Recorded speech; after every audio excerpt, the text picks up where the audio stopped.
How's it going, everybody? Welcome back. Very excited today, as usual, to check out the Revelation Skeletor from Mondo. This was the SDCC 2022 exclusive, and it is based on the animation style. So, quick look at the extremely large box, which is coming in at about 14 inches tall.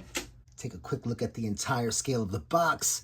1/6 scale action figure, based on the Netflix series, which I enjoyed very, very much, Masters of the Universe Revelation. Quick look at the side, some cool artwork. A look at the other side of the box. We've got some acknowledgements here at the bottom. Really cool illustration, art direction. Dope, very, very dope. You know, I wish there were more of this going on in the toy collecting community, where you have the acknowledgements of all the different people that participated in creating the figures.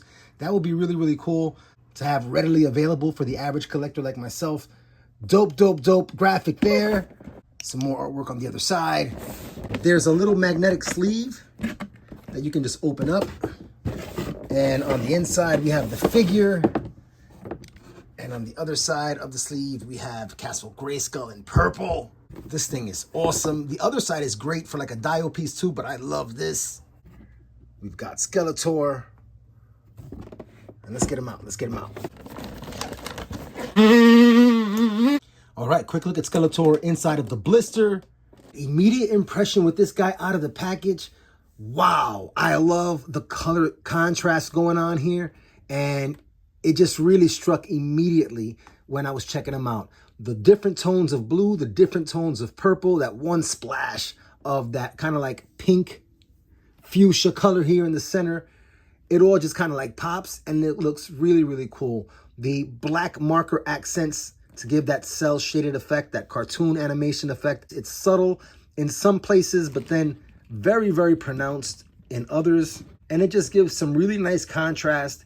Interestingly enough, it doesn't stand out to the eye, like it doesn't, as asymmetrical as this just dark patch is.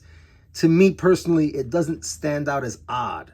It just kind of like seems natural for some reason. You got the deep dark black marker effects in between the folds of the flowing cape. Really nice, brings out all that detail. More of that shading here with the deep blue going down the side. It even goes down the side of his leg there, all along that side of his body, all the way down to the foot. Really cool, man. I just like that animated style a lot, and it really impressed as soon as I got him out of the package. This Skeletor, of course, is animation style, and is styled after the new Netflix series, Masters of the Universe Revelation, the highly controversial series that had grown men everywhere crying. And I think he looks absolutely awesome. Let's take a close look at his deco pieces and how they work together, because that's really cool. And then we'll look at articulation and accessories. The shoulder piece, similar to the Revelation 1/12 scale figures, the shoulder piece is independent from the cape. And that is really, really cool. The hood is also independent from the shoulder harness and from the cape, so that the head can articulate easily. But then also when you pull the head off, the skull itself is attached to the hood, and it comes off really easily. There's a peg, and there's a slot there inside of the hood so that you can change out the head portraits. And it just goes right back in very easily. The shoulder harness itself can slide over the peg, and the cape can be removed. On the back side, the harness is kind of attached here via some glue, and everything is kind of like tucked under this peg. I guess it could be removed in theory, but I don't know that it's intended to. To me, there seems to be some pressure being applied there, and things are glued together. So I don't want to force anything, but these are some free-flowing straps, and the harness comes back over. And when it's resting down, you don't notice that the straps are free-floating. And that way you can get your Skeletor sported out without his cape. And he's flexing there for us. Give you a look at the back without the cape. So again, you don't see that the straps are not attached. And he looks really chill with the rippling muscles here. So let's check our articulation and see how far we can push him. At the head, we've got the full rotation. You want to be careful with the rub on the neck, like I messed up there. The jaws are all articulated on all the skulls. You've got some look downward, some really decent look upward, but Skeletor looks up to no one. He's got some great tilt to either side, inside of the head. You see how it kind of like moves and the hood kind of like flows around the skull. On the other side, pretty cool, right? And you see you got like independent sculpting on each of the teeth. Really interesting, cool detail there. At the torso itself, you've got a cut at the waist that's going to give you a swivel, and you've got a cut at the diaphragm that will give you good tilt to either side. It'll give you some decent crunch.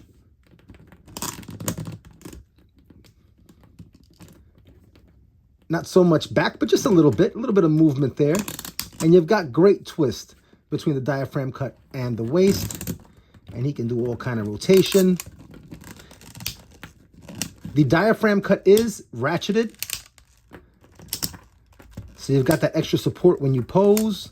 Very cool.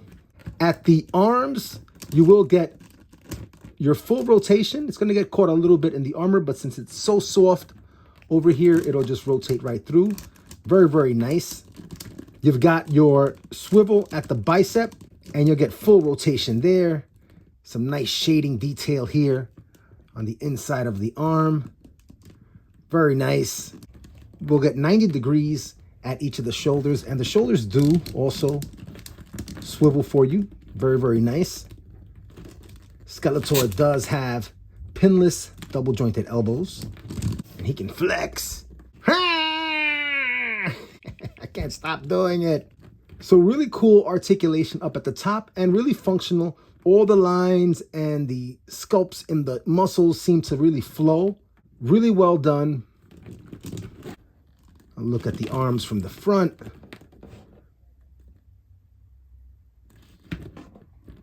That animated shading looks so nice, man. All right. At the legs, we've got full split. Skeletor can kick forward about that much and backward about that much. You do have swivel at the upper thigh. Double jointed knees that are going to give you about 90 degrees. You do have rotation at the ankle with your rocker. And you've got toe down and toe up.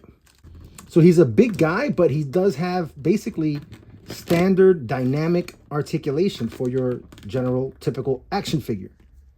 Nice dynamic pose there with our Skeletor figure holding up the power sword.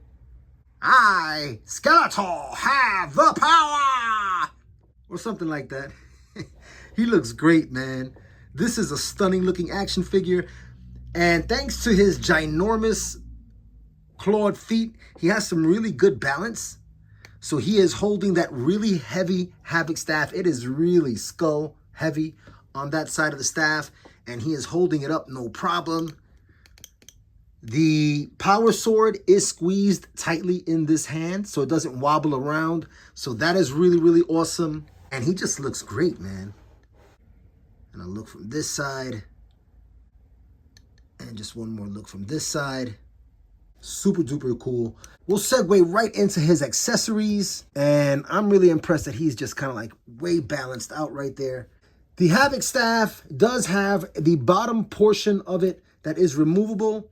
And you can swap in this spear point at the bottom of the Havoc staff. And this is the spear point used, spoiler alert, to Prince Adam and send him into the heavens. Let's put it that way. So a nice little detail there, adding that nod to the cartoon with the Havoc staff. Very, very dope. Skeletor comes with weapon gripping hands. We saw that he also came with some fists for fist bumping. He also comes with open emotive hands, and you see the shading in there on the palm. He also has open relaxed hands. Skeletor comes with 4 head portraits altogether. This is more of the kind of like frustrated look, but he can always Good for him. And you have the peg there to connect to the hood. And then you have more of a business kind of look. Not as angry as the one he has on now, but still very serious. And you see all that sculpted detail on the teeth. And last but not least, he's got that smarmy expression there, some action in the eyebrows. And the last accessory that Skeletor comes with is the stand, so that you can go ahead and position him and not worry about him falling over. But I'll be honest, this is my first Mondo, so I'm not sure. But I don't feel like I'll have problems with him falling over on his own, unless somebody like bumps into him really hard. But he seems like he's pretty much sturdy and gonna just stand about, no problems. All right, very cool. Let's go ahead and jump into today's themed comparison. I'm gonna bring out some other Skeletors in the Revelation line. We'll start out with the first Revelation release, and that is the Skeletor that is stylized specifically here after the animation release. You're going to see a lot of the same themes in the harness, in the straps underneath the harness, even the design in the belts, in the hoods. You'll see that they're designed the same. The skulls are designed the same. So it's very much the identical figure, even down to the capes. You see that the harness goes over the cape. And you'll see that this cape kind of like tapers in here by the waist and then flares out towards the bottom. And you're going to see that same design and style here on the Mondo Skeletor. It tapers in, then flares way out. Really, really nice. I like that kind of consistency between toy designs, especially across lines, you know, when they keep the spirit of how a character is first presented and they just kind of like preserve that. Very, very nice. I'll also bring out the next iteration of Skeletor that came out in the new Eternia Masterverse. And this Skeletor came with a demo head, so I've got him rocking that. You have the 40th anniversary Skeletor from the 2-pack from Mattel Creations. And this very much is like the ultimate Skeletor, at least right now in the Revelations line. And last but not least, I will bring in Skelegod. And this is an awesome figure. If you're not familiar with the show, it's a lot of fun. This is what Skeletor becomes once he declares the power and becomes the most powerful being in the universe. And he's a really awesome character. And the story arc with him and how he allies with He-Man to kind of like turn the tide towards the end of the last season. Very, very awesome. At least I thought it really was. I think he's a fun character, but I've never been a fan of these armor pieces that he has. I feel like they're a little bit too exaggerated, and for me personally, they don't work for me, but here we are. Overall impression with my first 1/6 scale figure and this particular Skeletor is that I love him. I think he looks absolutely great. You know what I would like to see? I'd like to see some Masterverse figures with the animated cell shading style on the figures. I think that would look really, really cool. We're starting to see that in Marvel Legends, and I would like to see that in Masterverse. Heck yeah. As always, everyone, thank you for coming out to share the experience of collecting toys as an adult, and I hope you're able to keep coming back and share some experiences too. Until next time. I, Skeletor, have the power!